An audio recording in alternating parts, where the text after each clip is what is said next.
Mineiros, bom dia, pessoal. Excelente domingo aí pra vocês.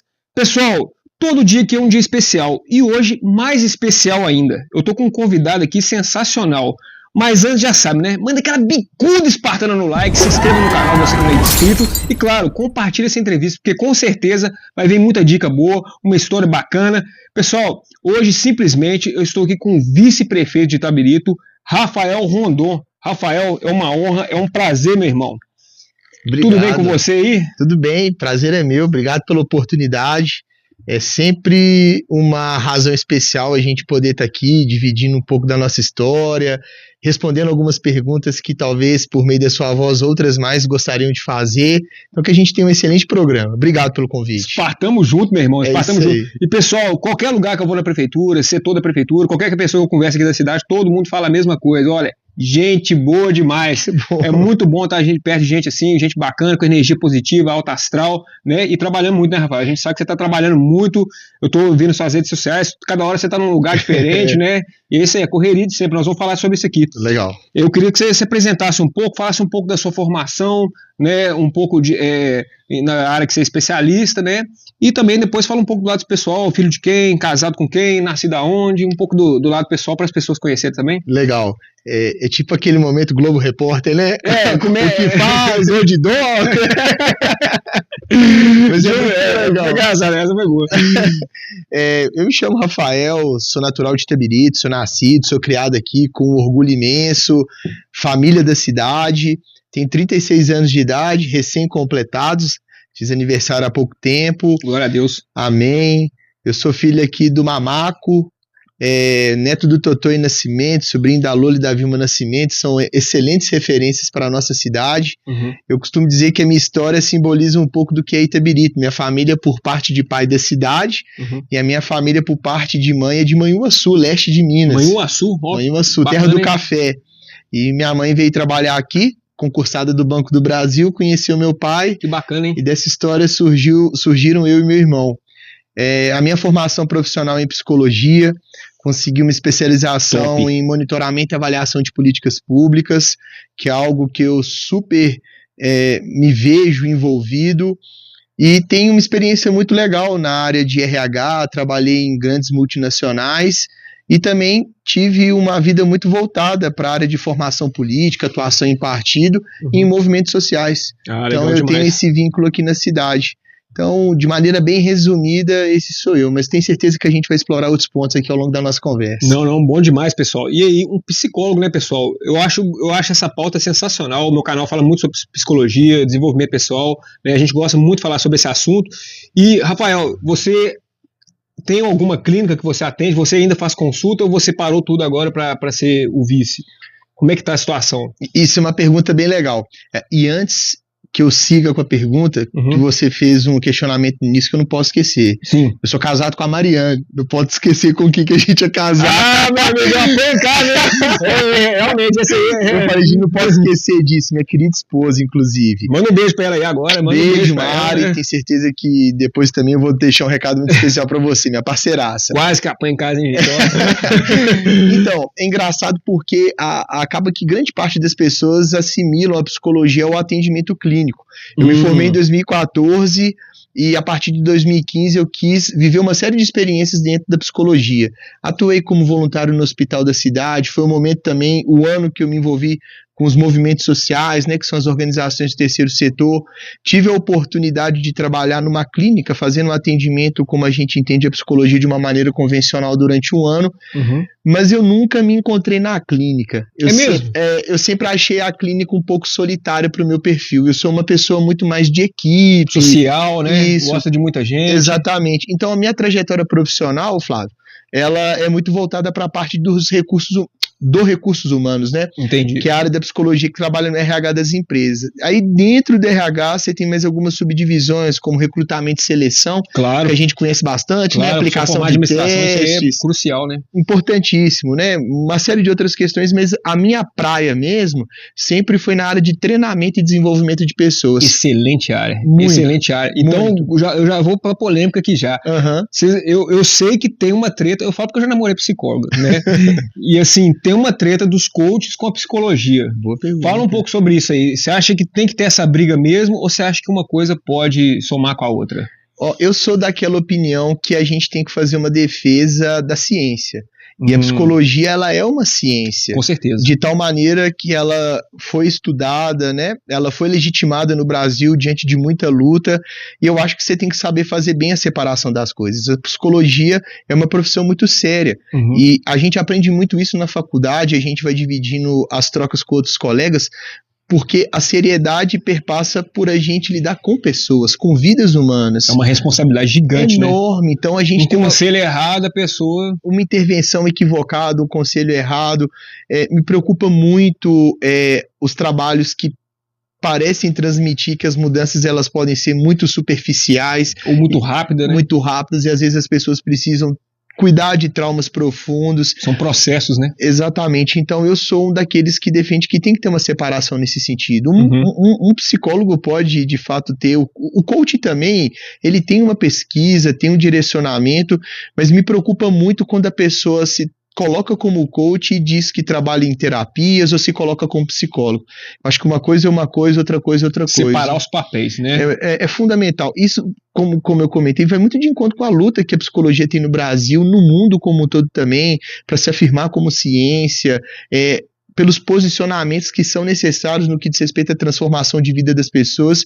Então eu acho que tem que fazer uma separação bem adequada para que cada um fique no local onde tem que ficar. Não, claro, porque a verdade a gente sabe, né, pessoal? O coach ficou banalizado no Brasil porque a gente sabe que ninguém faz o curso de um mês ali, vira coach e já quer sair dando pitaco na vida dos outros. Né? Exatamente. E aí, igual você falou, a responsabilidade, né, é uma vida, é um ser humano que tá ali. Enorme, né? Enorme. Então, um conselho errado, realmente, a pessoa vai pro buraco. Um conselho errado, aquilo que eu comentei, né?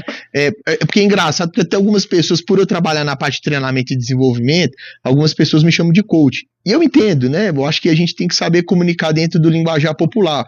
Lógico, quando a gente tiver uma oportunidade de fazer uma correção no sentido de psicólogo, isso deve ser uma ofensa, não, cara? Eu falo assim, eu entendi. Isso a política ensina muito, porque às vezes nem sempre aquilo que você entende que está na teoria, que você sabe que é real, é o que a população vai te traduzir como aquilo que você conhece. Entendi. Então eu acho que você tem que estar conectado ali, sabe? Tem esse jogo de cintura. Tem que ter. Quando a pessoa me chama de coach, assim, eu entendo. Aí, com muito jeito, eu vou tentando explicar. Porque me preocupa muito são essas abordagens que são superficiais, que talvez te trazem ali transformações de 1-2 dias, mas não traz a transformação profunda que tantos almejam. Então acho que tem que ter um cuidado enorme com isso. Você falou num ponto, porque, como a gente falou, é a questão mesmo do tempo. O coach, ele vem para... é rápido, a mudança tem que ser rápida. O psicólogo, ele já faz aquele trabalho mais longo, mas pelo menos ele entende toda a história da pessoa, ele entende tudo que ela passou, ele conhece para poder, até ele chegar ao ponto de dar um conselho, de dar, né, de passar um caminho, primeiro ele vê tudo, né? E tem um detalhe, né? Dentro da psicologia você tem as abordagens, e cada abordagem ela tem as suas características. Tem a abordagem humanista, tem a abordagem gestalt, tem a psicanálise também, que é muito vinculada à psicologia. E a grande questão é a seguinte, até um ponto que é interessante. O psicólogo em si, ele não trabalha com o aconselhamento. O psicólogo, ele traz à tona o indivíduo como protagonista da sua própria história. O indivíduo é quem toma suas próprias decisões diante de uma compreensão do que está ao seu entorno, diante de uma compreensão do que é a sua história. Eu entendo que o psicólogo, né, ou a psicóloga, é um facilitador. Sim. A gente tem que ter uma capacidade muito boa de fazer boas perguntas, de fazer compreensões, links daquilo que o indivíduo, né, já daquilo de que informação. Porque o foco, o protagonista da história é o próprio sujeito, né? Percebe, Flávio? Mesmo que eu passe aqui 1 hora, ou você passe 1 hora falando da sua vida comigo, eu não vou te acompanhar o dia inteiro para acompanhar o que você está pensando, o que você está fazendo. Então eu acho que a gente criar estímulos, intervenções para que você perceba questões à sua volta, seja provocado, mas você tenha a capacidade de tomar as suas decisões, estar bem com elas, é o melhor dos cenários. Eu acho que esse é um trabalho, estou falando de uma maneira muito simplista também assim, mas eu entendo que esse é o trabalho da psicologia. Sim, com certeza, e é muito mais profundo e é um processo. E eu falo também por experiência própria, porque eu já fui em palestra de coach, eu já fui no Wendel Carvalho, né, eu não sei se você conhece, E assim, pessoal, é aquela mudança que realmente você sai de lá, você acha, nossa, eu tô transformado e tal, e passa 2, 3 dias, uma semana, acabou a mudança. É uma coisa que porque não mudou na base, não foi na raiz, não foi no profundo, não passou pelo processo. E olha que interessante, você está fazendo essa pergunta, há poucos dias eu estava dividindo com uma colega essa discussão, eu já tive um processo de coach, assim, também, mas aí que tá, eu sou a favor de ter clareza, assim, de você ser transparente e franco. Ela quis trabalhar comigo o atingimento de um objetivo que eu tinha naquele momento, né? Um objetivo profissional. E deu super certo, mas eu tinha clareza do que era aquilo. Uhum. Eu sou a favor do conhecimento. Eu acho que você conversar com uma pessoa, ir numa palestra, etc e tal, 10, 15% minimamente que seja, você consegue fazer o filtro para trazer para sua vida. Eu sou muito a favor da gente estar sempre em franca provocação e questionamento. Só um dado que é interessante, igual eu trabalho com treinamento, de um tempo para cá, das vezes que eu tenho sido convidado para fazer algum treinamento, eu comento assim, olha pessoal, no início, eu não sou dono da razão, o que eu vou colocar aqui, aquilo que eu estudei, vai ter muito da minha visão de mundo, e o meu grande objetivo é que se você seja provocado a pensar, para concordar ou discordar do que eu estou falando. Eu acho que desenvolver o senso crítico é o principal, né, para a gente formar as nossas discernimento, né? Poxa, você não precisa concordar comigo em tudo se eu estiver lá falando, mas se eu conseguir te provocar, até para você pensar o contrário do que eu estou falando, eu acho que já é um ganho. Eu acho que estimular o pensamento crítico é um ponto muito bom. Excelente, Rafael, porque eu acho que agora você resumiu até melhor, porque não é, as pessoas querem respostas prontas, querem soluções rápidas, quer alguém para chegar e falar, alguém só para dar o tapinha nas costas, pode ir. Às vezes ela quer só alguém para falar isso.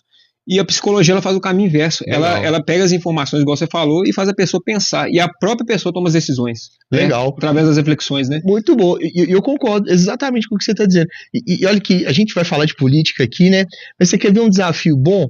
É você conversar sobre política com alguém que pensa ao contrário de você. É um dos objetivos aqui do canal. Cara, porque quando você fala para as pessoas que pensam igual, há uma série de concordâncias, mas quando você fala com uma pessoa que pensa ao contrário, você é forçado a pensar em argumentos para defender a sua ideia. Exato. É um exercício sensacional. Exato. E aí você vê mesmo se você acredita naquilo ou não. Então, você conversar e estar diante do antagonista é um exercício que eu acredito que seja importantíssimo. É um exercício, mas verdade seja dita, né, pessoal?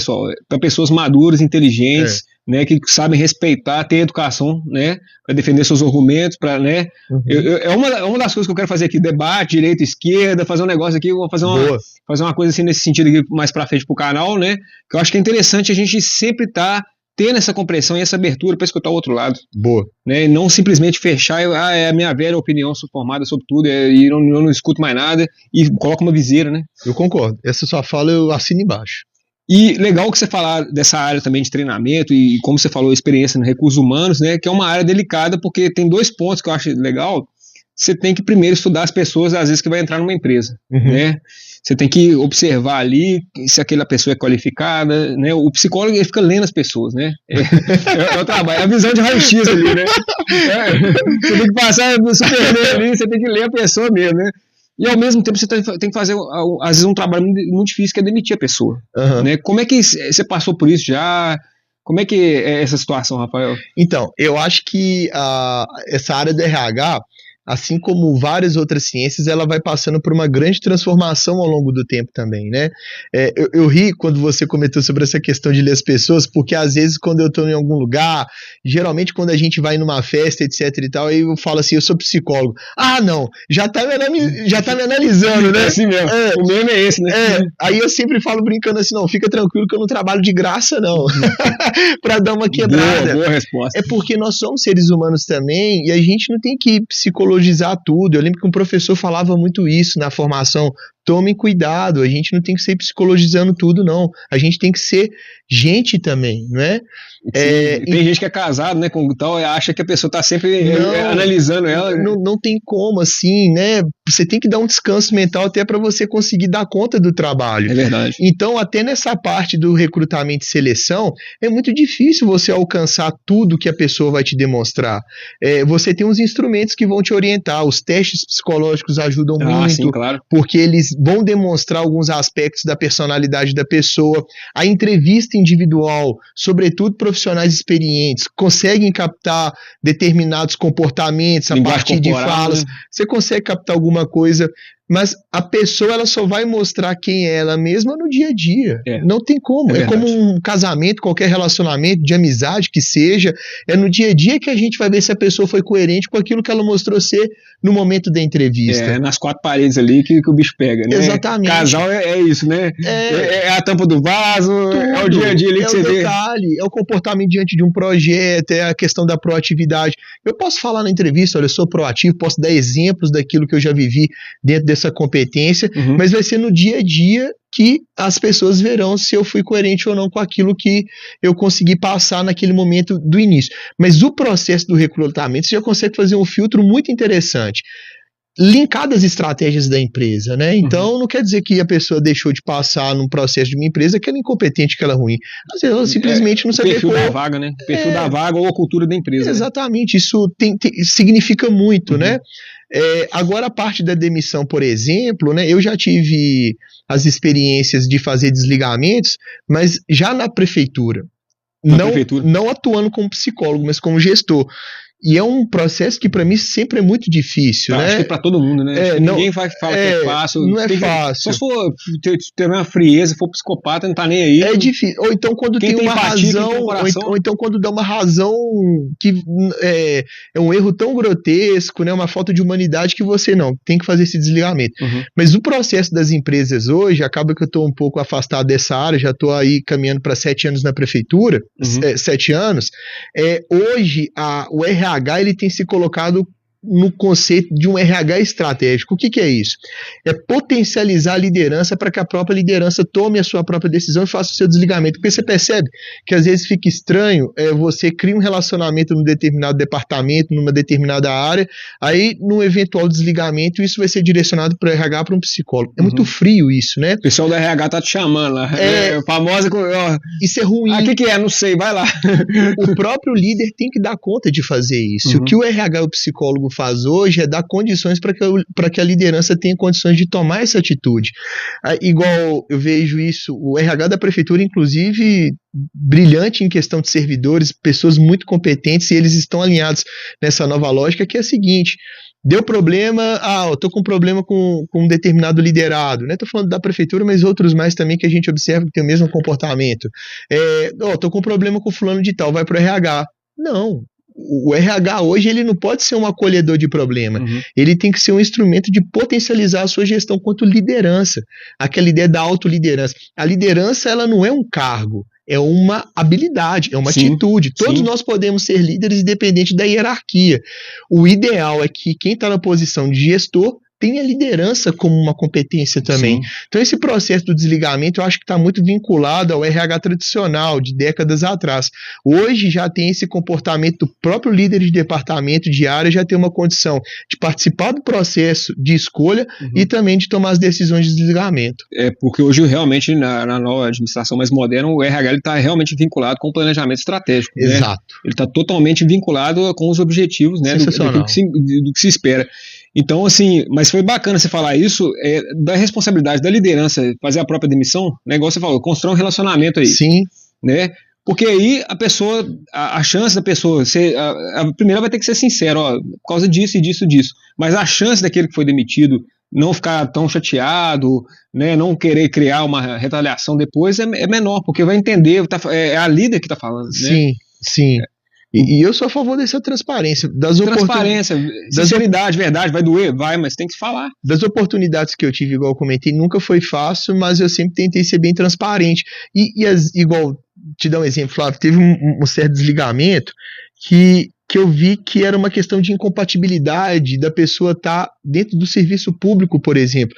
E eu falei assim para determinada pessoa: você tem tudo para ser muito bem sucedido, mas talvez a área pública não é o seu perfil. Então a gente tem que estar atento, porque às vezes você pode estar prejudicando a própria pessoa. Não pode gerar um trauma nela, né? Na própria pessoa e prejudicar os seus resultados. Então tem que estar sempre bem atento em relação a essas questões. Não, é verdade, mas ao mesmo tempo, igual você falou, tem que ter a atitude corretiva mesmo porque o servidor público já é queimado, a nossa imagem já é queimada. É, né? Uma pena, tá? Porque infelizmente, que a gente já é visto como vagabundo, servidor público, não sei o que e tal, e aí realmente, aí se tem uma laranja podre ali, realmente aí Cara, né? hoje eu te falo, Flávio, assim, e não é em razão de querer absolutamente nada em troca. As pessoas que vivem comigo nos bastidores sabem dessa minha posição, das oportunidades que eu tenho. O servidor, hoje, ele é um pilar de funcionamento de qualquer instância de organização de sociedade, governo municipal, estadual ou federal. Ele é o executor de política pública, né? Não existe sociedade sem governança, sem governo. E o servidor é esse pilar. E Itabirito tem excelentes servidores em várias áreas. Cara, se na nossa família tem laranja podre, que dirá no trabalho? Então não existe unanimidade nesse sentido. Isso é uma ilusão. E a gente precisa ter atuação focada do que colocar todo mundo no mesmo balaio, velho. Não, com certeza. Vamos viver mais a realidade, né? Com certeza. Vamos viver mais a realidade e entender que a vida não vai ser tudo azul, que as coisas vai ser tempo. E também estar atento a isso, porque realmente uma laranja podre perto das outras pode contaminar. Com certeza. Né? Nesse sentido aí faz toda parte. E aí, até eu ia te perguntar sobre isso mesmo. Na questão do seu cargo, que hoje é um vice-prefeito, né? Hoje cumprindo essa função tão importante para a cidade, o que você acha que a psicologia faz a diferença ali? Que você acha que é o diferencial seu, assim, que tem essa formação? Acho que sua visão já é diferente, não é? Cara, excelente pergunta, muito legal. Hoje, por exemplo, eu me vejo muito envolvido no campo da psicologia, que é a psicologia social, que é a psicologia de atuação nos territórios, que é a psicologia de atuação nas políticas públicas. Agora, para ser bem objetivo no que você perguntou, eu acredito que o grande ganho que eu consigo entregar pela minha formação é ver a pessoa como um indivíduo único. Então, essa ideia de não generalizar, de compreender as pessoas de uma maneira unificada, isso faz com que eu exerça melhor a empatia, isso faz com que eu consiga pensar melhor uma política pública, né, no seu conceito de compreender que terão diversas realidades envolvidas diante de um desejo, de uma intenção de entrega. Então, quando eu vejo que a gente traz esse olhar mais exclusivo, é algo que a gente ganha muito, tendo, vamos dizer, uma pessoa que tem formação de psicologia na função que hoje eu ocupo. Você consegue ver além. Né? Você consegue, porque a gente sabe que o serviço público, as pessoas às vezes veem com uma demanda, com uma indicação, com uma reclamação. Só que quando você vê quem está reclamando, aí você entende, não, mas essa pessoa, eu sei porque que ela reclama, porque a vida dele é assim, você consegue ter uma, né? Cada um é único, então nunca é o mesmo problema. Pode ser uma mesma queixa, mas ela vai ter um vínculo específico com um determinado cidadão, por exemplo. Igual um dos trabalhos que eu faço lá no gabinete e que me dá uma satisfação enorme é de atendimento à população. No mínimo uma vez na semana, um dia de trabalho da minha semana, eu tento com que sejam 2, mas geralmente tem sido 1, pelo volume de projetos que eu tenho me envolvido, eu faço atendimento à população.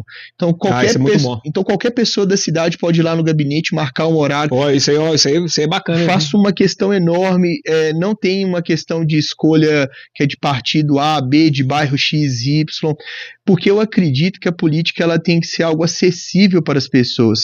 Eu acho que tem o momento do palanque, que é o momento da eleição. Passado esse momento, a gente tem que governar para todo mundo. Sim. E tem uma outra coisa, Flávio. Só pegando esse gancho aqui, tem uma iniciativa que vocês fazem de ir nos bairros. É muito legal. E o Hélio, como eu entrevistei ele, eu sei que o Hélio tem esse perfil de escutar as pessoas. Ele escuta muito, né? Muito. Ele é um excelente ouvinte, ele não é uma pessoa reativa, ele é uma pessoa que sabe... Não, ele é calmo, realmente ele é uma pessoa que sabe suportar a crítica, sabe filtrar muito bem o que a outra pessoa está dizendo. E tem uma questão, Flávio, que diante de um desejo que a gente tem de acertar mais do que errar, diante do desejo que tanto o Hélio quanto eu nós temos de deixar legado para a cidade, a gente precisa escutar quem vive a cidade. Eu me esforço o máximo possível para estar fora do gabinete, ir nos equipamentos públicos, visitar os bairros, mas eu não vivo a cidade como cidadão. Então, se eu não tiver esse tempo para poder escutar a pessoa, para ela poder dividir comigo qual que é a percepção que ela está tendo da qualidade de um determinado serviço, como é que ela está enxergando, qual que é a dor dela diante de alguma coisa, tem uma história que é muito bacana. Isso aí geralmente se conta nessas áreas de RH, de administração. Vou tentar ser muito breve, mas que eu acho que ilustra bem o que eu estou querendo dizer. E dizem que é uma história real. Uma empresa de pasta dental, eles quiseram fazer um investimento grande para aumentar a produção. Gastaram milhões de marketing para tentar aumentar a produtividade. Gastaram, nada foi efetivo, né? E eu acho que está tendo um poder do hábito essa história. Eu não me lembro, eu já li esse livro, mas não me lembro se tá lá. É porque eu lembro de escutar isso e me marcou muito. Essa história é sensacional, pessoal. E aí a galera tá lá conversando do campo da estratégia e vai tenta mudar uma coisa, não deu certo, e o dono da empresa totalmente preocupado com os resultados e a maneira como a empresa estava sendo conduzida, próximo talvez de uma falência, desce para o chão de fábrica preocupado, conversa com o operador vê que ele está triste, o que está acontecendo, aí vamos dizer, né, o dono da empresa fala, cara, eu não consigo saber mais o que fazer para aumentar a nossa produção, tá difícil e tal, e o operador fala, aumenta o tubo da pasta, né? Porque se aumenta o tubo, as pessoas vão gastar mais, você vai vender mais. Ué, só, hein? Então, assim, a ideia vem de quem tá no chão de fábrica, assim. Isso não é um exercício fácil, isso é um desafio que eu tenho rotineiramente, tanto para dentro da prefeitura quanto para fora com a população. Mas eu acredito nisso. Eu acho que quem vive a cidade consegue nos dar elementos muito preciosos daquilo que a gente pode aperfeiçoar ou mesmo entregar como novo. No Fantástico tinha, não sei se você lembra, tinha o quadro Funcionário por um Dia.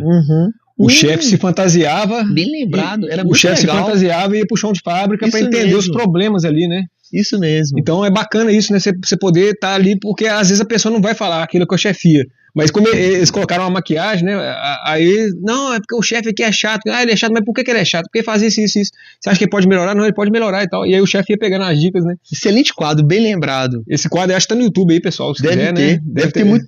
Tinha muitos episódios legais nesse sentido. Muitos grandes empresários, né? Sim. Muitos grandes empresários, né? E cai um pouco no que você falou.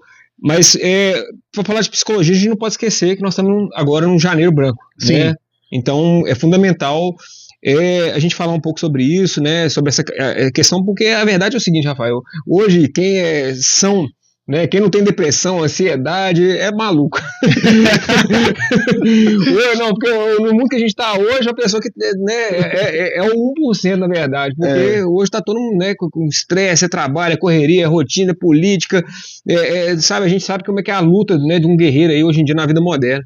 Mas alguma dica que você poderia dar aí no Janeiro Branco, alguma coisa que você poderia passar para a população, né, ou seja, alguém que está sofrendo aí com alguma enfermidade? Poxa, é uma pauta muito importante. A gente vê que a pauta da saúde mental hoje ela tem sido muito falada e muito discutida, e ela se traduz no Janeiro Branco. A gente percebe que a nossa sociedade ela tem convencionado essas cores temáticas do meses para abordar temas que são relevantes. Outubro Rosa, Novembro Azul, etc. Então essa parte da saúde mental ela ganha até alguns contornos preciosos e a gente percebe, por exemplo, uma nova NR, né? A NR é a norma regulamentadora que orienta para uma série de atividades voltadas à segurança do trabalho, às políticas da empresa. E essa nova NR, a NR1, fala sobre a saúde mental, porque se percebe esse adoecimento mental das pessoas e uma necessidade de uma ação conjunta. Então a iniciativa privada, poder público, sociedade organizada para a gente poder fazer esse enfrentamento e, sobretudo, falar de promoção à saúde. Sim, qualidade de vida, né? Qualidade de vida. Então, algumas dicas que são importantes, assim, e eu sei que é um desafio, dependendo para quem vai nos assistir, conciliar a sua rotina com uma ideia de uma frequência de atividade física, quer seja caminhada, quer seja ir à padaria a pé ao invés de ir de carro. Verdade. Tentar colocar alguns elementos de colocar o corpo em movimento. O corpo em movimento é muito importante. O pessoal acha que é só o físico, né? Faz mais bem pra mente que o corpo. A pessoa dorme melhor, fica mais calma, mais serena. Tudo vai melhorando, tudo vai melhorando. A gente precisa ter um cuidado enorme com o que a gente consome. A gente sabe que a gente está adoecendo também muito em razão dos nossos hábitos alimentares. Sim. E aqui, eu me coloco nisso, tá? Eu mas também tem muita coisa gostosa pra comer, cara. Pastel de angu. A verdade é essa. A questão, é difícil. A questão são os ultraprocessados, né? Sim. Enfim. Mas olha, ler um bom livro, cuidar da parte espiritual, quer seja indo a alguma igreja, quer ser procurar por um yoga, enfim, existem formas de cuidar da alma, da mente, tendo boas relações, bons amigos, tendo boas conversas, excelente, encontrando formas para poder dar risada, pelo menos que seja numa parte do dia, ter uma boa qualidade de sono, enfim, consumindo bons conteúdos, a gente vive bombardeado por muito conteúdo.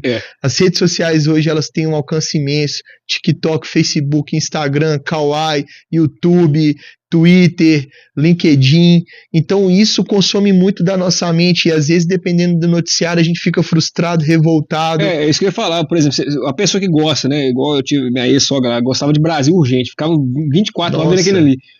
A pessoa, ou ela vai ficar revoltada, ou ela vai ficar triste com depressão, ou ela vai ficar com medo. Exato. Quem assiste um programa desse não tem como não ter uma dessas 3 reações. Exato. Né? É o que você está consumindo, igual você falou. E esse enfrentamento é difícil, né? Eu, na minha família, pessoas muito próximas consomem esse tipo de conteúdo, ele é muito atrativo, né? Esses programas policialescos da questão da violência atraem muito, mas faz um mal e talvez vende uma imagem que não necessariamente é real, sabe? Procurar por um psicólogo, serviço de saúde, procure por um psicólogo na sua UBS. As UBSs, elas têm programas de promoção da saúde, de atividade física, inclusive para a terceira idade. Itabirito, por exemplo, tem um CAPS, que é o Centro de Assistência Psicossocial, muito legal, muito massa. Bacana mesmo. Então, não tem condição de procurar por um serviço particular, pelo plano, o serviço público oferece. Então eu acho que tem esses mecanismos e é muito importante a gente cuidar da gente. Eu acho que é se ver como prioridade.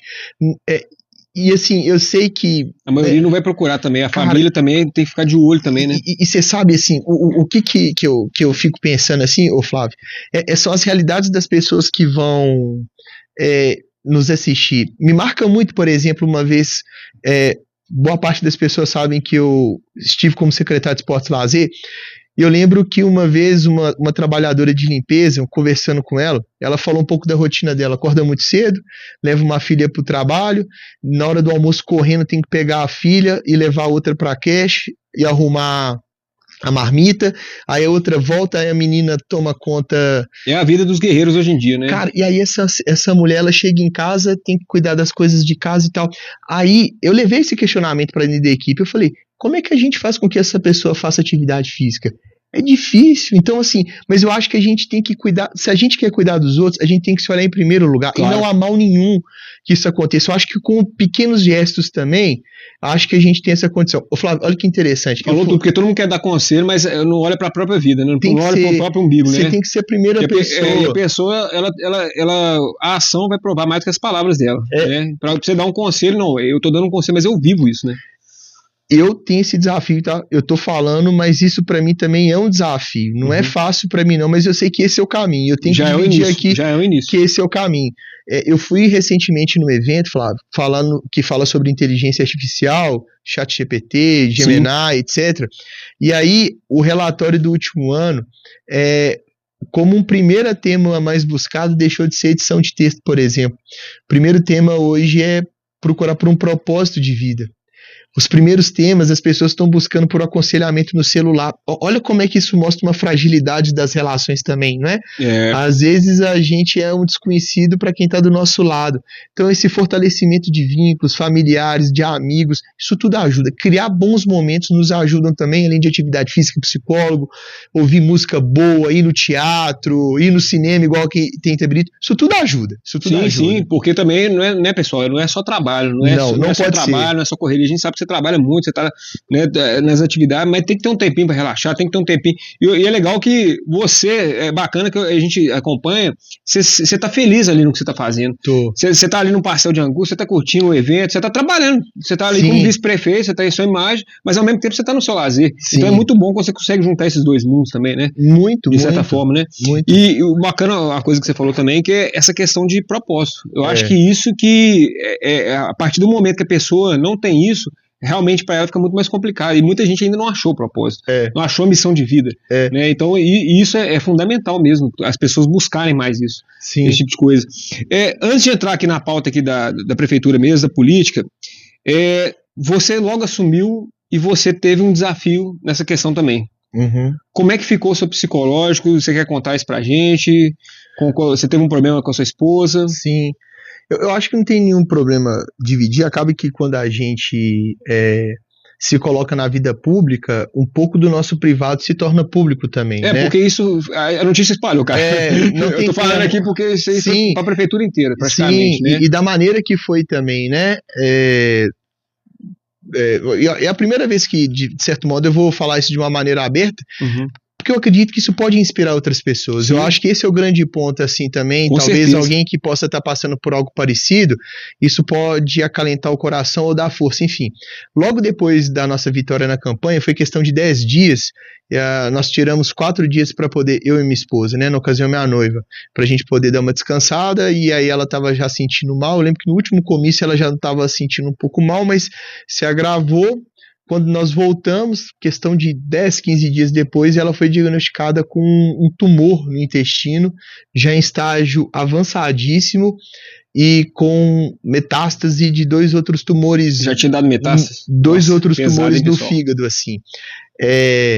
Então, ela teve que ir para a mesa de cirurgia e, sem exagero nenhum, ela foi entre a vida e a morte, assim, porque a maneira como o tumor foi descoberto, e foi muito surpresa, ela tem 35 anos, super ativa, esportista, durante grande parte da vida dela ela foi atleta, eu sou testemunha, alimentação, assim, super equilibrada, qualidade de sono, qualidade das relações. Olha só pra você ver. Aí até alguém pode pensar assim, né? Nossa, se ela é assim, eu que vou comer gordura mesmo e tal. Não, mas é engraçado. Pelo contrário, porque se ela não fosse, seria muito pior. Então isso que amenizou ainda, exatamente. Entendeu?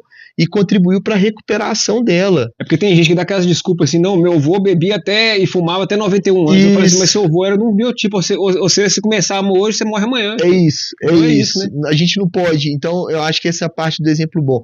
Ô Flávio, cara, e assim, foi uma reviravolta, porque é aquela ideia de você ficar entre o céu e o inferno muito rápido, de uma comemoração grande que foi a nossa vitória, porque foi lá uma em cima, de repente...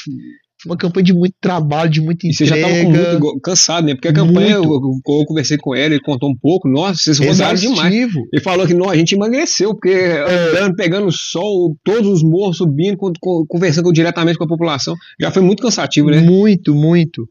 Então se tornou esse grande desafio, pessoal. E foi um momento que eu me tornei uma pessoa de muito mais fé. A gente percebe o quanto que a fé foi importante.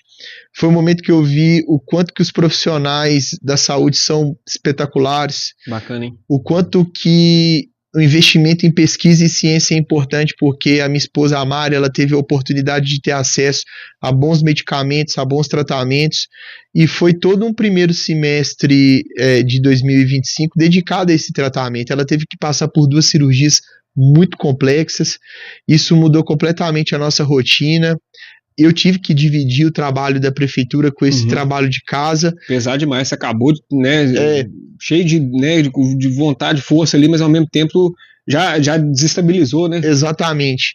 E assim, e nunca levar uma frustração, uma tristeza como fatura para um colega de trabalho ou para que o cidadão pague isso. Então foi um momento que o acolhimento dos amigos, da família, dos profissionais com quem ela teve de lidar, foi espetacular, assim. Eu particularmente vi que ela foi muito abraçada pelos profissionais da cidade, pelos profissionais do hospital da cidade. Eu tenho que fazer uma reverência a todos eles, as pessoas da enfermagem, da limpeza, o tanto que as pessoas se comoveram, e não é necessariamente pela posição política. Eu via que era por uma comoção por quem ela é, assim, uma pessoa nova, cheia de vida, cheia de vitalidade, e tudo acontecer do jeito que foi. Então, o que eu destaco também, Flávio, nós que a cercamos, nós sempre fomos os incentivadores, nós sempre nos colocamos à disposição, mas ela que ditou o ritmo, ela que acreditou que viver é importante, ela que rezava todos os dias, ela que passava pelo processo da quimioterapia, que é tão agressivo, de uma maneira aguerrida, com vontade, sem reclamar. Num dado momento, eu particularmente eu questionava. Foram quantas sessões, Rafael? Foram 12 no total, Nossa, dividida pesado, hein? em 6 ciclos cada, porque era a separação para uma das cirurgias. Uhum. Então, eu, por exemplo, questionava muito no início por que com ela, por que com ela, por que com a gente. Primeira sensação de revolta, né? Eu perdi a minha mãe por conta de um câncer também, e ela tinha mais ou menos a idade do que a Mari tem. Então, para nós foi muito forte poder lidar com isso. Enfim, e eu nunca quis levar isso como se o meu problema fosse maior que os outros, do que das outras pessoas. Eu aprendi que cada um tem os seus problemas e a gente precisa se unir, né? A gente tentar ser generoso uns com os outros, porque, cara... A vida é um sopro, né? Passa rápido. E a gente não sabe o que acontece com cada um. Não sei o que se passa na sua vida. Cada um tem as suas batalhas, igual você costuma usar muito. E é nessas horas, eu ia até te falar isso, né? A gente não sabe o tamanho da nossa força. Não sabe, é boa. E aí, cara, tem uma coisa que é muito legal, assim, né? Eu destaco todo esse protagonismo dela. Uhum. Ela quis, ela fez forte, de tudo, ela foi forte, guerreira, valente, guerreira. E eu passei a defender e acreditar ainda muito mais na pauta do esporte. Porque a gente acha que o esporte está vinculado muito à ideia de uma condição física. E a Mari, como ela tem uma vivência enorme no esporte, ela mostrou a capacidade mental do esportista. Sabe? A ideia de querer ser campeão, a ideia da disciplina. Performance, né? Performance. Sabe? Você vincula a ideia de treinar todo dia, de você fazer o seu tratamento todo dia, de você querer um resultado. Então, quando a gente prepara as nossas crianças, se você investe no seu filho para poder ir para um esporte, não necessariamente você está querendo que ele seja um campeão na modalidade. Ele vai ser um campeão na vida. Ele é uma pessoa que vai conseguir superar desafios. Porque vai ter disciplina para tudo, né? Para estudar para um concurso, para formar numa faculdade. Disciplina, vontade de ganhar, saber perder, saber reconhecer limites, saber que você tem que jogar em equipe, né? A Mari, minha esposa, ela teve meu apoio da mãe, mas teve o apoio dos profissionais. Então, eu passei a defender ainda mais essa pauta, porque eu entendo que nos prepara como cidadão para o mundo. Então foi um desafio, cara, mas eu fui muito bem acolhido e graças a Deus as coisas hoje estão muito melhores. Glória a Deus por isso. Muito, Amém. muito mesmo. Deus abençoe demais você, Amém. ela, a família de vocês aí.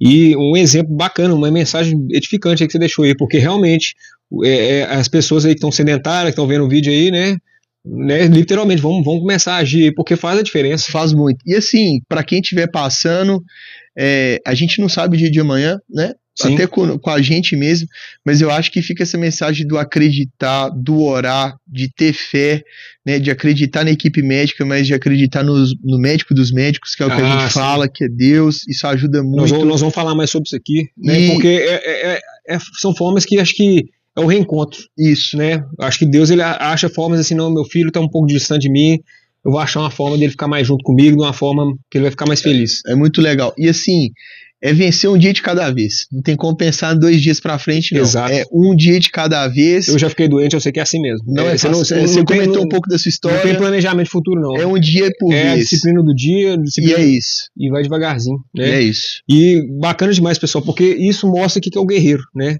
A gente não, igual eu te falei, a gente não sabe a força que a gente tem. São coisas que você pensa assim, não, que isso, eu jamais estaria preparado para isso. E quando você passa por isso e se supera, e quando você dá conta, você vê, não, eu sou muito mais forte do que eu pensava que eu era. Né? Então, bacana demais você ter passado por isso, ter mantido o controle, mantido a calma, e ainda continuou trabalhando, e ainda continuou com um sorriso no rosto. Né? Isso é muito bacana, cara. Isso é uma história de vida, isso é um exemplo para as pessoas, né? E a gente fala sempre de relacionamento também, uma dica saudável que você pode dar sobre relacionamento também. Relacionamento hoje está muito complicado com o mundo que está aí, mas eu acho que esse momento também, acho que, né, pra você dar uma dica aí, acho que companheirismo, né? Muito. Para mim é um aprendizado diário, aprendo muito com ela. O que eu vejo que nos fortalece muito são aqueles momentos que a gente encontra os pontos em comum, né? Aqueles momentos que a gente tem convergência e que a gente gera excelentes experiências e momentos juntos. Eu vejo que isso tudo supera a questão dos desafios, dos pormenores, e é um aprendizado continuado, né? Para mim, estar com ela é um aprendizado continuado. A gente evolui com o outro mesmo, né?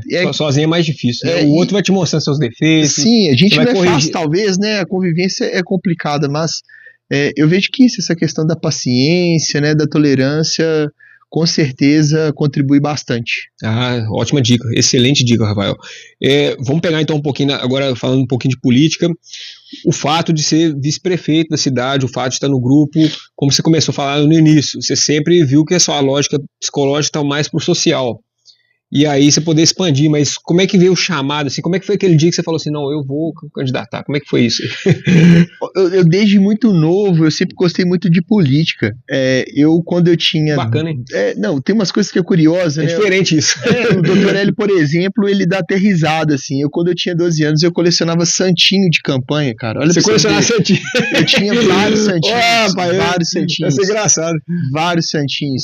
E eu acho que tem também um contexto muito familiar. A minha família, por parte de pai, ela sempre foi muito envolvida com os movimentos políticos da cidade. Então, desde muito novo, eu me lembro... Você já foi inserido ali desde o início, desde novo, eu com 4 anos, 5, eu me lembro de participar de carreata, de participar de comício. Eu sempre gostei muito. E a partir do tempo, você vai assumindo algumas posições, igual eu tive a oportunidade de ser por algumas vezes líder de turma na escola. Durante o ensino médio, eu representei os alunos numa instância de colegiado da escola, comissão de formatura, mas eu sempre sentia que a ideia era ir a algo mais. Em 2015, eu formei em 2014, morei um breve período da minha vida em Belo Horizonte, 4 anos, formei, voltei para Itabirito, e aí comecei a participar de alguns movimentos sociais. Junto de alguns amigos, a gente entendeu que dentro dos movimentos que nós iniciamos, eles poderiam se convergir para um partido político, né? A gente compreendeu o quanto que um partido é importante. Fizemos então a construção, na ocasião, do PSOL Itabirito. E foi um momento que a gente continuou se envolvendo com movimentos da cidade e culminou na primeira candidatura a vereador em 2016. E foi uma campanha muito legal que a gente fez, uma campanha pé no chão, com pouco recurso, mas com muita vontade. E ali eu já senti que foi algo que me colocou em contato com o chamado, né? O chamado, a gente sente. É uma coisa assim que é isso. Parece que quando pessoal, a gente sente a certeza. Quando não vem a dúvida. E a gente percebe que era uma maneira de representar um conjunto de pessoas. Como eu ainda acredito que isso está muito forte em mim. Então ali foi um marco muito significativo. Minha votação foi muito boa. Na ocasião, acredito que a eleição ela não foi eficaz porque a gente não fez coligação, mas eu digo que tem vitórias que acontecem na derrota. Que foi um momento que eu ganhei uma projeção, que as pessoas passaram a me conhecer e aí outras portas se abriram também. Sim, tudo tem início. Né? Tudo tem início. E aí, no caso, a gente já viu aqui as características que você tem aqui na questão mesmo de gostar do social, estar com as pessoas, ter empatia, escutar, ter essa compreensão. Outras características assim, que você acha que também é fundamental assim, para a questão de gerir a cidade? Saber fazer gestão de pessoas. Saber potencializar aquilo que as pessoas têm de melhor diante da diversidade. Uma equipe, ela tem essa característica. Ninguém é igual a ninguém, mas cada um tem algo a contribuir. Então, você potencializar aquilo que as pessoas têm de bom, criar mecanismo para as pessoas também aperfeiçoarem aquilo que talvez elas tenham condições de melhorar. Que às vezes só falta um empurrãozinho, né? Com certeza. Você ter a capacidade também de utilizar instrumentos que são importantes para gerar resultado. Uma coisa que eu falo, fazer boas reuniões, isso é muito importante. Você ter um sistema que você consegue... Um alinhamento, né? Eu vi que vocês fizeram uma reunião agora, né, com secretários e tal. Essa reunião é fundamental, né? Porque aí mostra a transparência, você tem uma visão global ali, Com certeza. Essas reuniões acontecem todas as segundas-feiras. Bacana. Segunda que vem agora a gente vai para a 46ª reunião de secretariados da nossa gestão. É uma reunião que tem pauta, é uma reunião que tem hora para começar e hora para terminar. Então, eu acredito que isso são habilidades importantes. Eu acho que você tem que ter uma habilidade de fazer leitura de conjuntura internacional, nacional, estadual. Bacana, hein? No mundo globalizado que a gente vive, o que acontece nos Estados Unidos ou na China vai resvalar na nossa realidade. Capacidade de ter respostas rápidas para fenômenos que acontecem de maneira imediata. Eu acho que você tem que ter uma capacidade no sistema de democracia popular que a gente vive, de envolver associações comunitárias, movimentos do terceiro setor. Então eu vejo que você tem que ter parcerias público-privadas, né? Parcerias público-privadas, a iniciativa privada tem que estar próxima também. você tem que estar em outras instâncias de poder, Brasília, Belo Horizonte. Então, acho que esse é um conjunto de fatores que são relevantes para a gente estar na posição de gestão da cidade. Não, é igual, pessoal, se quiser ser vice-prefeito, é muita coisa, tá? Bastante, né? É muita coisa, não é fácil não, rapaz, isso aí, no caso aqui, metas agora para esse ano aí, qual que é a ideia do grupo agora, focar, pegar mais pesado esse ano 2026 aí? Eu acredito que a gente está sob a liderança de uma pessoa muito responsável, muito correta, visionária, que é o Dr. Hélio, e ele tem colocado que será um ano em que nós teremos a condição de trabalhar com mais tranquilidade. Isso se traduz em esforços continuados do que fizemos no ano passado para ajustar a Prefeitura Itabirito a uma nova realidade de mundo. Uhum. A gente teve a oportunidade de passar por uma bonança financeira que ela se sucedeu em razão de alguns fatores que dificilmente isso vai acontecer de novo. Então, a gente se acostumou com uma realidade que ela dificilmente vai retornar. Então, eu entendo que para esse ano, os grandes objetivos é dar sequência às obras que são relevantes, como a construção das UBS. Sim, a gente dá sequência no nosso projeto de hemodiálise, que é muito importante, credenciamento da nossa UTI, que também vai ser um outro passo muito significativo, a entrega da escola do Cautri, que vai ser uma das maiores escolas, é o SEMI, né? Mas popularmente a gente fala como escola do Cautri, que vai ser uma das maiores escolas da região e vai ser um divisor de águas na nossa educação e potencializar os nossos espaços. Eu vejo que a gente dá ainda mais qualidade ao que a gente faz. Uhum. A prefeitura faz muita coisa, então a gente precisa humanizar os espaços, potencializar o cine teatro, casa de cultura, centro de treinamento, as quadras que estão cobertas, as escolinhas esportivas e culturais que já têm tido uma maturidade muito legal da gente avançar em mais conquistas.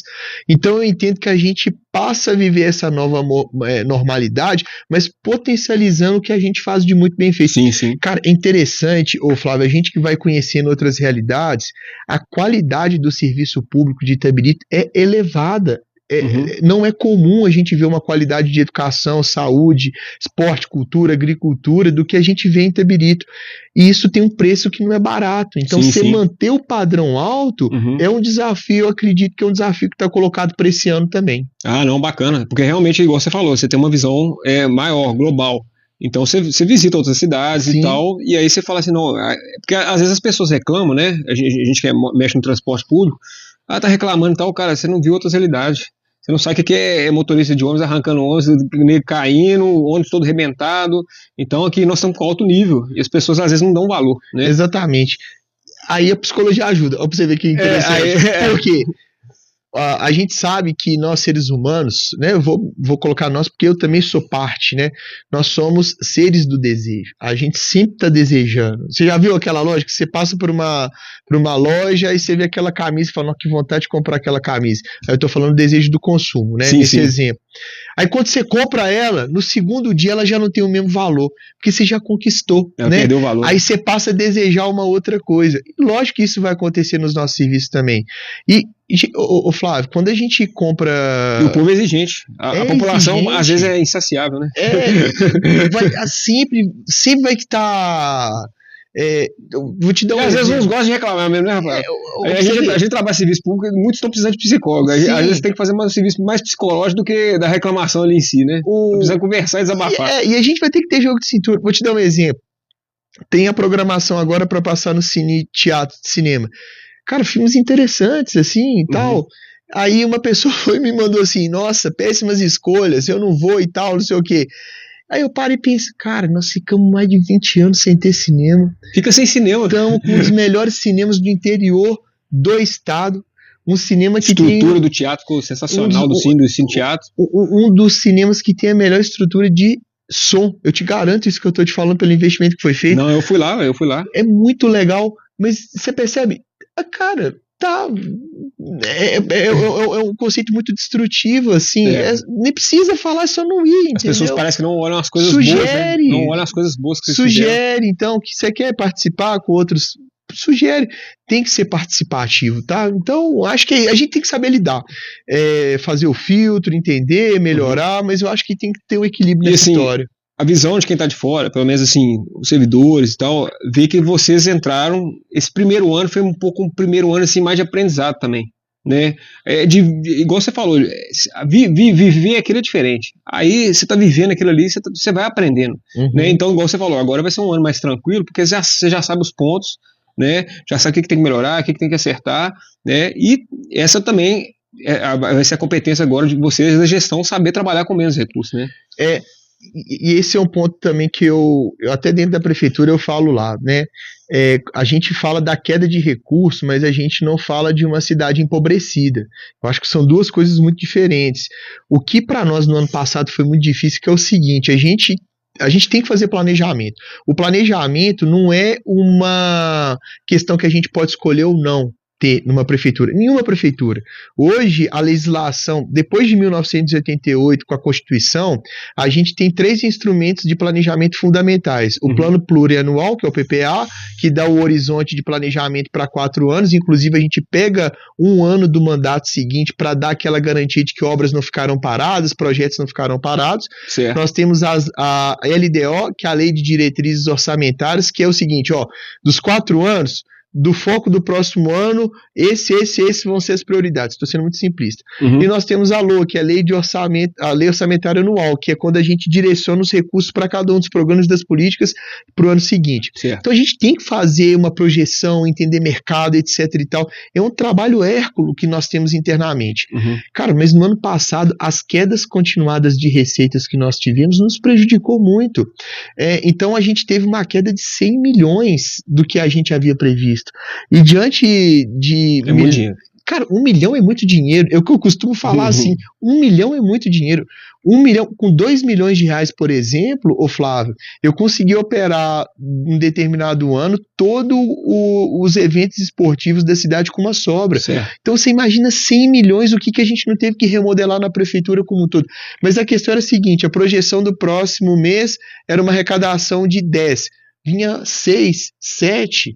Então, isso faz com que você tenha que tomar medidas de responsabilidade. E o doutor Hélio é muito responsável. Sim, como ele é administrador de clínica também, eu sou né? testemunha, e mais do que isso, cara, ele é uma pessoa séria, assim. Ele não quer manchar o legado, a imagem, a história dele. Ele vai fazer o possível para o que for o melhor para a cidade. Então, às vezes ele pode ser até incompreendido para a maioria das pessoas em algumas tomadas de decisão, mas eu que estou ali do lado dele e sou testemunha, ele é responsável com o dinheiro público.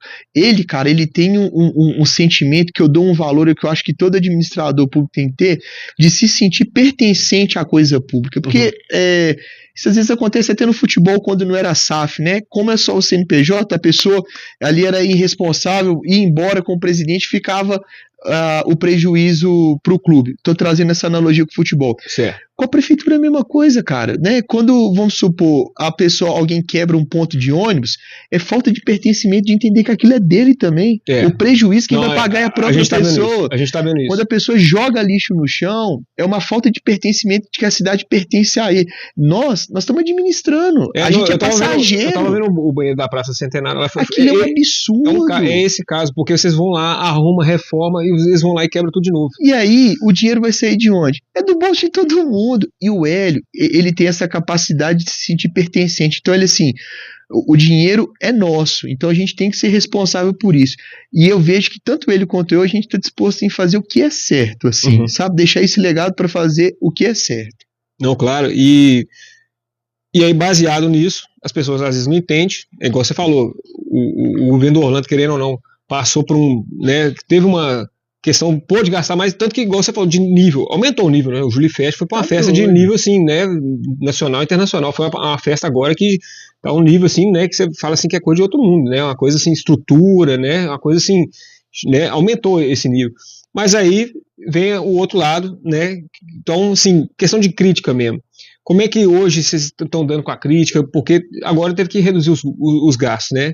Os servidores, né, tem esse lado, né, do cartão que teve do Natal, né, teve essas questões dos servidores que eles reclamam que não foi bacana e tal, né? Engraçado, muitos queriam 6 horas, depois que veio as 6 horas, o pessoal começou a reclamar de um cartão, né? Não quiseram, preferiram ficar com o cartão. Então, assim, como é que vocês, hoje, você, o Hélio, vocês estão vendo essa questão dessas críticas? Você traz um ponto que é interessante, eu vou pegar um gancho da sua introdução na pergunta e finalizo na pergunta propriamente colocada, da questão do governo do Orlando, né? Existe um grande desafio você governar com dinheiro. Lembrando que quando nós entramos em 2019, o Orlando teve que pegar pneu do próprio carro para colocar no pneu da guarda municipal, porque nem isso tinha na prefeitura. Hoje as viaturas estão top. Eu trabalhava numa cadeira que não tinha, uma cadeira de secretário que não tinha o braço da cadeira. Eu trabalhava num lugar onde as persianas estavam caindo. Em 2019 eu ia junto. A frota de carro da prefeitura também estava decadente. Não existia máquina. Eu ia. Os carros da prefeitura estavam caindo aos pedaços mesmo. Isso tudo. Tem que... eu ia junto com a nossa equipe fazer mutirão para recuperar a quadra esportiva. Essa foi a realidade que nós encontramos e não é de 10 anos atrás. Eu estou comentando de 5, 6 anos atrás. Então a gente entrou num cenário de vacas magras e pegamos pandemia, enfim, uma série de desafios. E a pandemia também não foi fácil. Um problema sério com a questão das barragens que quando nós entramos, 7 de setembro nós tivemos que fazer, nós entramos em 4 de setembro, 7 de setembro nós tivemos que fazer na Boa Viagem porque o centro da cidade estava na famosa área de mancha e era proibida fazer qualquer tipo de atividade, então nós tivemos muitos desafios. E pegou enchente também, né? A de 2022 foi um arraso. Pegou enchente. E assim, então o Orlando teve essa capacidade de fazer uma administração boa com pouco recurso e com muito recurso. E eu sou testemunha também que no momento do muito recurso, nós soubemos dividir o bolo. A gente percebe que isso se traduz nas festas, mas repasse para o terceiro setor aumentou, a reforma administrativa eu entendo que foi um ganho substancial para uma série de categorias da prefeitura. Sim. Hoje, algumas categorias têm um horizonte de crescimento, de perspectivas de avanço, de progressão, coisas que não existiam. A Guarda Municipal ganhou um estatuto potente, pujante. Então, a guarda ficou sensacional. Cara, todo mundo cresceu nessa história toda, né? Agora, lidar com essa nova realidade, a gente tem que ter uma clareza e uma sabedoria que as críticas são parte do processo. E eu entendo que a gente precisa ter uma sabedoria também de ocupar os espaços de mídia, de comunicação em rede social, que eu acho que é um grande avanço que eu e o Hélio a gente precisa melhorar para esse ano. E aqui para mim está sendo uma oportunidade muito boa de falar as coisas que a gente faz, porque a gente não parou de fazer muita coisa. A gente está remodelando o tamanho do que a gente faz. A Prefeitura de Itabirito... Não, eu vi na educação, né? A nossa educação é alto nível. Está transformando... revolucionando gerações. Eu não tenho dúvida do que eu estou falando, porque eu estou vivendo isso de perto e vendo. Ensino bilíngue, ensino de robótica. Você vai hoje nas nossas escolas novas, tem a escola lá do Jardim das Acácias, a escola Celina Salomé, que é na entrada do Julifest, a escola Vodote. Você enxerga até um funcionamento de uma faculdade no prédio como tá. Nós estamos investindo em material de qualidade, material escolar, material esportivo. Viu, os livros, tudo já, igual já comentaram, às vezes você tinha, todo começo era desespero para as mães, ter que comprar livro, não, você já entrega tudo bonitinho, estrutura e top. E a gente já vê os projetos que acontecem, tem um projeto que chama Trilha Empreendedora lá no Manuel Salvador, que já estimula o conceito de empreendedorismo nos jovens. Bacana, lá no Manuel Salvador eles estão criando a primeira cooperativa escolar de Minas Gerais, em parceria com o banco, que trabalha de uma maneira de corporativismo. Então, assim, a gente está deixando um legado que nós vamos colher frutos para muitos anos. A pauta da saúde também, sabe? Então, as críticas, a gente precisa saber lidar com elas. A gente precisa dialogar, a gente precisa entender. Porque, igual eu falei, as pessoas não veem as coisas boas, né? Mas a gente precisa mostrar também. Eu acho que a gente, igual, vir aqui para mim é importante para ter essa oportunidade de ter um diálogo, de falar do meu ponto de vista. Vão ter alguns que vão elogiar, outros vão criticar nos comentários. Eu quero ler, quero entender. Nós não vamos acertar com todo mundo, a gente tem que acertar com a maioria. Sim, não é? Se a gente entender que a gente vai ser unanimidade, a gente tá errado. Isso é mentira, isso não existe. Realmente teve muitas obras, o cinema, a guarda, a educação, teve muitas melhorias, né? As novas UBSs. 98 obras fechados no mandato do Orlando, entendeu? Isso é muita coisa. A gente cresceu muito. A equipe da prefeitura cresceu muito nesse processo todo. Olha, eu garanto, as administrações vizinhas a Itabirito, o governo do estado de Itabirito, alguns ministérios reconhecem Itabirito como uma cidade de excelência. Nós somos conhecidos. É a cidade, não é Hélio, Orlando, Rafael, secretário. A nossa cidade, hoje, ela é reconhecida. Esse foi o nosso maior desafio. O nosso maior desafio em 2019 foi recuperar a reputação da cidade.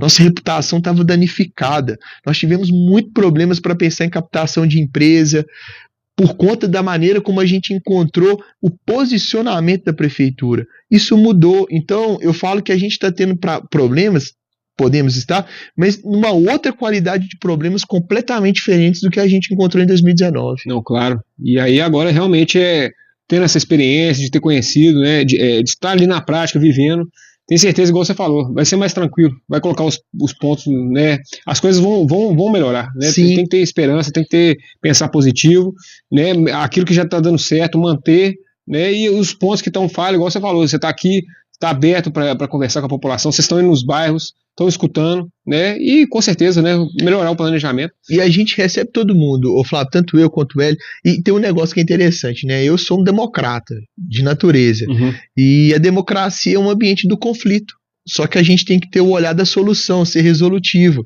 Então, dar oportunidade de livre manifestação, isso faz parte do processo, isso, vou dizer, não nos abala, eu acho que isso é parte, eu acho que pessoas que vieram antes de nós, meu pai, seu pai, nossos tios e tal, lutaram para que nós tivéssemos uma condição de ter uma sociedade como essa, participativa. Sim. O que me incomoda é, sobretudo, pessoas que ocupam posições de poder terem a capacidade de mentir, de se aproveitar de momentos sensíveis para jogar as pessoas contra o governo, é usar de má fé uma oportunidade que talvez eles até poderiam aproveitar para propor soluções. Por que não se destacar propondo soluções, ao invés de ser uma gasolina no fogo? Eu, pelo menos, tenho essa opinião. Ou, às vezes, não tem uma gratidão, né? Porque teve coisas boas, igual você falou. Muitos cargos foram com salário que, assim, jamais poderia, mesmo com a progressão de carreira em outro, se fosse qualquer outra prefeitura, jamais poderia ter uma elevação de cargo. Eu falo pelo meu cargo. A gente teve realmente uma elevação boa de salário, né? Então, assim, teve a reforma administrativa, teve as 6 horas, né? Que querendo ou não, foi por causa de uma crise, mas para muita gente foi bênção. Para muita gente que estava lutando por isso, né? Foi uma das pautas com o sindicato na época de campanha. Sim. Então, muita gente estava torcendo para isso, né? Sim. E a gente espera que continue. Né? Vamos ver. Mas isso aí já é coisa de gestão. Mas olhar essas coisas boas, né? Ter paciência nesse momento agora, né? E igual você falou muito bem, a pessoa que poderia, às vezes, colaborar, né? Às vezes dando uma ideia, dando uma opinião, né? E geralmente essas pessoas não dão exemplo, isso que é o pior também, né? Se fosse um pouco mais coerente entre o discurso e a prática, seria o melhor dos mundos. Falo principalmente alguns que ocupam posição de poder, porque isso é ruim, porque quem perde é a cidade, sabe? Não tem a presunção de falar que nós vamos acertar o tempo todo, não, e que um momento ou outro pode ter algum erro, mas igual que eu comentei há algum tempo, né? A gente quer acertar e nós vamos estar atentos às críticas, aos posicionamentos, nós queremos estar abertos para seguir junto, fazer o melhor para a nossa cidade. Claro, e foi legal que você falou, né? Foi a cidade que foi sendo construída pelos nossos pais, nossos antepassados aí, para a gente chegar nesse momento de hoje. Eu queria tocar um pouco nisso mesmo. Família para você. Cara, para mim é tudo, assim, eu tenho um orgulho enorme de ter o seio familiar que eu tenho, de ter as relações que eu tenho com a minha família, as relações que eu tenho com meu pai, com meu irmão, com os meus tios. Eu fui criado num ambiente em que família é um pilar de vida, assim. Que benção, cara, que Amém. benção. E entender a família no seu conceito de que, mesmo nos seus problemas, nós somos família. E é assim que a gente vai conduzir a nossa história. Não, bacana demais isso aí, pessoal. Isso aí é uma base que eu sempre volto nessa pauta, porque eu acho que é importante a gente fortalecer essa questão da família, né? Porque é dali que nascem os valores, os princípios, e ali, a partir daquilo ali, nasce toda a nossa conduta ética na sociedade. Eu concordo. Né, de certa forma. E seus heróis, pessoas aí que você admira, pessoas aí que pode ser um artista, pode ser sabe, alguém da família mesmo, pessoas assim que você tem como referência, que foi também, de certa forma, fazendo parte para moldar a sua personalidade. É interessante, como eu comentei aqui ao longo da conversa, né, eu trabalho durante algum tempo com treinamento, e geralmente eu era convidado para falar sobre liderança. Então, quando eu construí o material, eu sempre colocava pessoas que são CEOs de grandes empresas e tal. E eu me lembro que eu tive uma mudança de chave que eu falei, cara, as pessoas, eu acho que elas têm que compreender que os grandes exemplos, talvez, que nós temos estão do nosso lado, assim. Uhum. Então, eu tenho pra mim, assim, né, eu tenho grandes referências, eu tenho, pensando a nível internacional. Tá cheio de herói oculto aí, né, no mundo. Muitos, eu acho que grande parte são esses. Mas a nível internacional, por exemplo, eu gosto demais do Nelson Mandela. Me Bacana. identifiquei muito com o Papa Francisco. A história que ele conduziu eu tenho como uma referência hoje. No Brasil, tenho uma referência ao Darcy Ribeiro. Elza Soares tem me apropriado mais ainda da história dessas pessoas. Enfim, tem outros do campo da política, da música, do futebol. Cada um contribui. Eu sou cruzeirense. O Tostão é um baita de um nome legal, sabe? Ele é escritor também, né? Escritor, formado em médico. Eu li 2 livros deles que são sensacionais. Cara, mas assim, as minhas grandes referências que eu posso dizer, né, são os meus amigos. Eu acho que eles são grandes inspirações e, sobretudo, meu avô. Meu avô é a maior referência que eu tenho, as pessoas que estão ao meu lado sabem disso. Tenho, né, o meu avô por parte de pai e a minha avó por parte de mãe. Eu acho que eu tenho neles um grande espelho. Eu tenho, para mim, que eu tive um privilégio enorme de ter tido a oportunidade de conviver tão próximo com eles e ter visto seres humanos iluminados perto de mim. Tem uns, igual eu falei, heróis ocultos, né? Que mereciam medalha, que mereciam um troféu, mas que ninguém vê, na verdade. São ocultos aí na sociedade, né? Exato. É benção demais isso. No caso, voltando um pouco à questão do início, você, depois que teve esse problema, né, com a sua esposa e tal, você se apegou um pouco mais a Deus. Né? Hoje, você acha que isso é importante, falar de Deus? Você acha que as pessoas em 2026 agora devem procurar mais fazer essas pazes com Jesus, estar mais perto? Você tem alguma religião? Você acha que isso é importante? Ou às vezes só espiritualidade? Eu acho que isso é importante. Eu sou católico, fui criado no catolicismo, minha família foi sempre muito religiosa. E eu vou dizer o seguinte, depois de um bom tempo, eu entendo que a religião ela é importante, para mim hoje ela é importante, eu tento ser uma pessoa praticante, sou devoto a Nossa Senhora Aparecida, sabe? Bacana. Tenho os meus momentos de fé, mas o que eu aprendi, né, e que eu acredito, é que Deus, ele se manifesta nos momentos de alegria, ele se manifesta na natureza, ele se manifesta numa criança que nasce, ele se manifesta em momentos muito especiais. Uhum. Talvez eu sempre pensava nessa figura de Deus como uma divindade, que é uma luz brilhante separada, no céu. Né? Na verdade, você está vendo hoje muito mais aqui no lado humano. Muito né? mais. Deus, ele se manifesta perto da gente diante desses momentos. E eu vejo que Jesus é o grande exemplo a ser seguido. Se a gente pega a letra, as histórias que a gente escuta de Jesus, eu vejo que ele é o grande exemplo que a gente precisa para o mundo. Por mais que a gente perceba que ele, né, é colocado nas religiões, a gente tem que entender que em dado medida, minha opinião, a religião também ela é uma experiência humana. E tudo que é experiência humana ela é limitada e em algum momento ela pode ser falha. E talvez a gente misture um pouco esses conceitos e talvez não veja a importância do que é Jesus. Jesus para mim se simboliza, eu tenho isso como uma grande marca, não sei quem já viu o filme O Alto da Compadecida. Já vi. O final do filme, que Jesus se apresenta para os protagonistas do filme como uma pessoa que é Ele é negro, né? É negro, mas como se fosse essas pessoas, um andarilho. Ah, né? Sim. E isso para mim é marcante porque eu acho que Jesus se apresenta para nós. Isso é a maneira como eu tenho conduzido, né? Eu conversei isso muito com a minha esposa. Eu acho que ele se apresenta quando a gente vai lidar com uma pessoa difícil, quando a gente lida com uma pessoa que está passando fome, uma pessoa que está diante de alguma mazela social, uma pessoa que está à margem da nossa sociedade. Não acho que a gente vai encontrar Jesus nos grandes palácios, nas grandes riquezas. Excelente. Eu acho que pela história que ele nos traz uma história da simplicidade, uma história da doação, uma história do que eu aprendi do amor ágape, né? Que é um amor do servir, é um amor da caridade, é um amor de sentir um outro como irmão mesmo. Isso é um desafio danado, isso não é fácil. Então, até às vezes, quando eu estou lidando com alguém que me para, que é aquele momento difícil, eu às vezes coloco na minha cabeça, talvez é a manifestação de Jesus para mim hoje, é o momento que eu tenho que exercer. Eu acho que... Está sendo testado ali justamente o seu Espírito Santo ali para ver o tanto de como é que você está evoluído, santificado. É o que eu acredito, assim, eu acho que dificilmente ele vai poder se apresentar para nós nos momentos mais fáceis do nosso dia. Eu acho que o exercício do cristão é o exercício do desafio. É o exercício de ter de lidar com aquilo que te incomoda, com aquilo que te tira um pouco da sua zona de conforto, mas que força com que você seja generoso, com que você seja empático, com que você se doe. Então eu vejo que diante de um mundo de bilionário, de trilionário, em que um monte de gente tem dinheiro à reveria e que tem um monte de gente passando fome, com um monte de necessidade, morando em locais precários, é um mundo que está precisando cada vez mais de Jesus. Isso porque na Bíblia fala, a traça, vai comer o tesouro da terra, que você não vai levar nada. A gente, cultuar esse tipo de riqueza, a gente não vai levar nada disso pro caixão. Exato. Né, de certa forma. E legal você estar falando isso, do Jesus como andarilho, né? Porque é o que ele fala na Bíblia.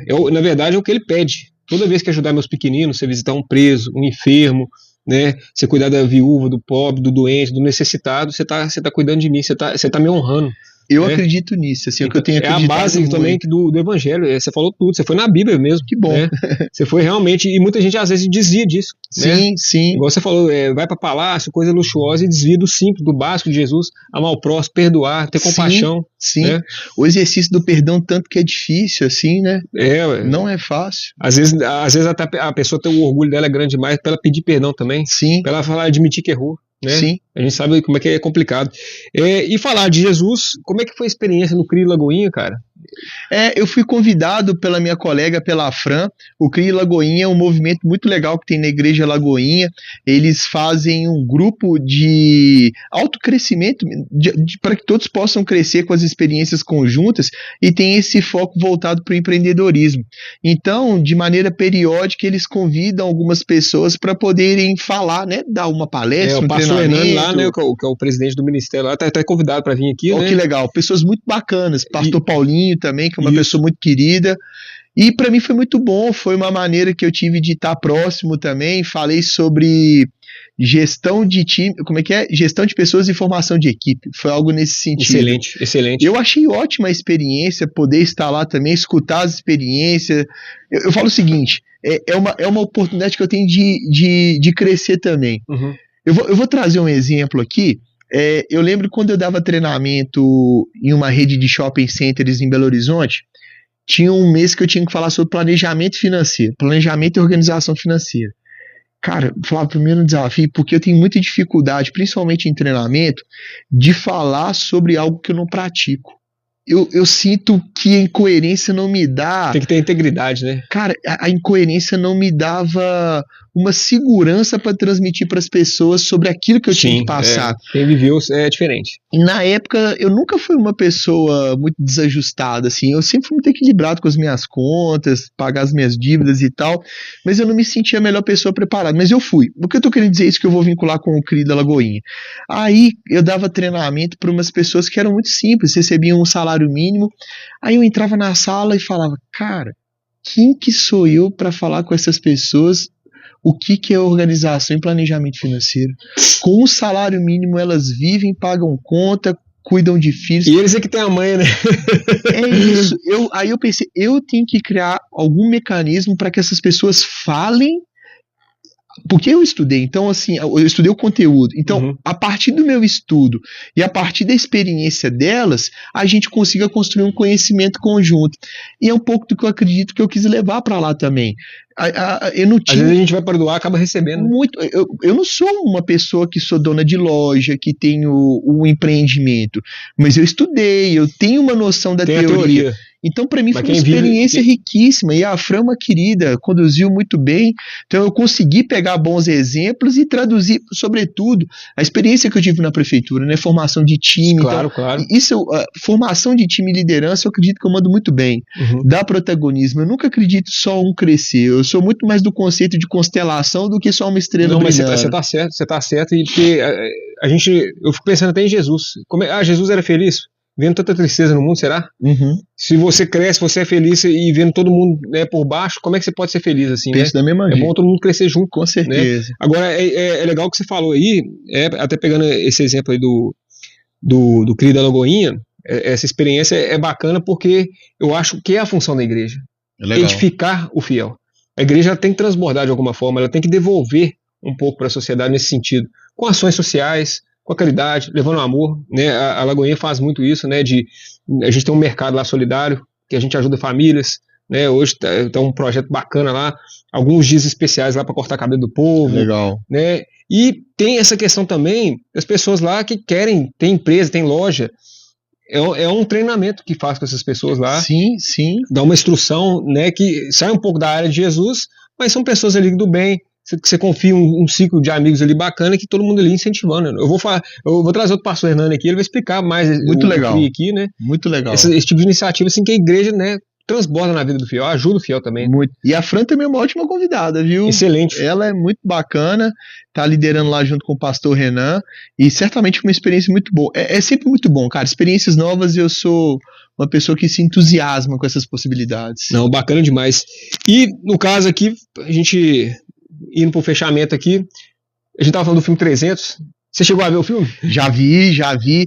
Aí que tá, eu só fiquei na dúvida. É uma trilogia? São 3? Na verdade, o que aconteceu? Teve uma falha no cinema. Não, a gente que sabe mais da história, porque colocaram a Batalha de Salamina depois, que foi mais a coisa mais voltada para Atenas, entendeu? Mas quando a gente faz o cerco da história real mesmo, realmente depois eles foram com os persas e expulsaram os persas mesmo. Teve a batalha final, mas isso infelizmente não foi retratado no filme. Mas teve um fechamento depois. Né? Eu tenho muita lembrança que é o primeiro, né, do Leônidas, que é um clássico, e o segundo que tem a participação do Rodrigo Santoro, não é isso? Sim, como Xerxes. Isso. Que marcou, né, um artista brasileiro participando de uma grande produção hollywoodiana. Então tem boas memórias, sim. Não, eu vou te mandar depois, até falando pro pessoal aqui. Pessoal, eu vou deixar o link aqui no vídeo, inclusive. Tem o fechamento da história. Né? Mano, quero ver. Porque no final do 1, ele monta aquele exército. Isso. Nós vamos pra plateias agora e vamos encerrar essa guerra. E ninguém viu esse encerramento dessa guerra. Né? Legal. E aí tem uma estratégia que eles fingiram que eles estavam recuando, aí que eles chamaram os espartanos de covarde. Os espartanos estavam recuando. Mas na hora que eles desceram, eles saíram do ponto que eles estavam privilegiados e aí teve um contra-ataque. Resumindo, a história é muito bacana. Mas enfim. Eu quero ver esse link, hein? Hoje um guerreiro da vida moderna, Rafael, hoje pra gente lidar com esse monte de situação aí, qualquer uma ou duas características que você fala assim, tem que ter. Tem que ter fé. Amém. E tem que ter uma inquietude.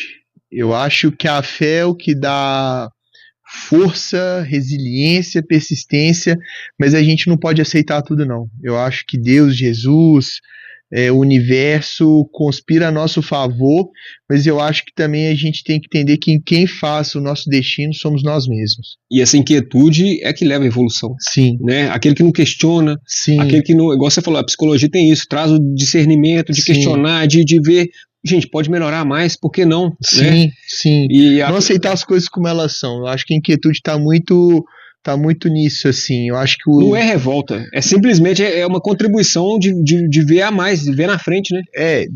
De maneira geral, eu acho que são 2 pontos importantes. Eu acho que a fé não pode paralisar. Eu acho, é minha opinião, eu acho que, como eu disse, Deus, Jesus, igual eu acredito em santos, o universo conspira a nosso favor, né? Mas eu acho que, em grande medida, os grandes protagonistas da nossa história... Eles foram no contra. Oi? Eles foram no contra. Os que fizeram grande diferença, eles questionaram o sistema, Sim, eles tiveram alguma atitude diferente do comum, né? E no nosso dia a dia, me vem na cabeça que agora, por exemplo, assim, né, se for o caso de alguém, que eu acredito que não esteja acontecendo, né, mas se o ônibus público que você está utilizando, a poltrona está rasgada, não está certo, se inquiete com isso, reclame, questione. Se a gente for com Fala Cidadão no seu bairro, vai, fala, participa, né? Se você almeja crescer na profissão, faça isso. Se está tudo bem na sua vida, seja inquieto para fazer uma refeição melhor, enfim, eu acho que a inquietude é muito legal. A área de conforto ela é perigosa, né, Rafael? A área de conforto você vai ficando aí de repente você fica naquela vidinha, e aí passa o tempo, os anos, o que você desenvolveu, o que você melhorou, o que você aprendeu? Sim. Eu penso muito que é uma sintonia plena, né, entre o divino e a nossa experiência terrestre. Uhum. A gente tem condição de moldar o nosso destino, mas eu acredito que tem muita coisa que já está direcionado. Eu acho que é essa sintonia refinada que molda a nossa história, é meu pensamento. Ah, não, bacana demais. Pessoal, foi uma honra, foi um prazer, meu irmão. Foi um prazer, uma honra aqui estar com o Rafael aqui. Pessoal, quanto ensinamento bacana, hein? Quanto ensinamento bacana. Eu queria só que você deixasse essa mensagem final aí para a população, para os servidores, para quem que você achar que deve, para o Janeiro Verde, não, Janeiro Branco. Veio tanta coisa na cabeça, né, que eu tenho certeza que quando eu sair vai me dar aquela sensação, esqueci de falar isso. Então tomara que meu coração e minha mente consiga direcionar as palavras que sejam condizentes com a alegria de estar aqui. Quero te agradecer demais, Flávio. Amém, cara. Pra mim também é uma alegria muito grande mesmo. Maneira tão generosa como você e sua esposa me receberam aqui hoje, a maneira como você interagiu comigo nas redes para que esse convite pudesse acontecer, estar aqui. É uma oportunidade única para poder dividir parte da minha história. Eu tenho uma certa dificuldade em algum momento que eu busco ser reservado, mas eu entendo que talvez a gente pode inspirar outras pessoas com a nossa história, claro. Ou até mesmo o exercício de se escutar, né? Eu poder falar aqui, escutar que eu não tenho tanta oportunidade de estar diante de entrevistas como essa, é uma maneira também que eu tenho de me alegrar com a minha história e também de aprender aquilo que eu preciso aperfeiçoar. Quero deixar um abraço apertado para cada pessoa que for ver esse vídeo, já agradeço muito. Quero deixar um abraço especial para minha família, em especial para minha esposa, para a Mari. Agora não esqueceu não. Não, tá aqui firme e forte. Para o meu irmão Guilherme, para o meu pai, para o Mamaco, vocês são muito especiais para a minha vida, e em nome de vocês eu mando um abraço apertado para todos os meus familiares, para os meus amigos, que são a família que eu escolhi para mim. Sou muito feliz de ter vocês ao meu lado, aos colegas de prefeitura, servidores de uma maneira geral, do prefeito a qualquer outro tipo de cargo, nós somos servidores, que nós estejamos imbuídos de fazer o melhor para a nossa cidade. Amém. Independente das nossas diferenças, daquilo que a gente for construir juntos, o nosso foco maior sempre será a população de Itabirito. E a população de Itabirito, eu agradeço mais uma vez a maneira generosa como eu sou tratado. É uma cidade que me deu tudo que eu tenho, tudo que eu sou, e eu sou movido diariamente para poder retribuir o meu melhor para vocês.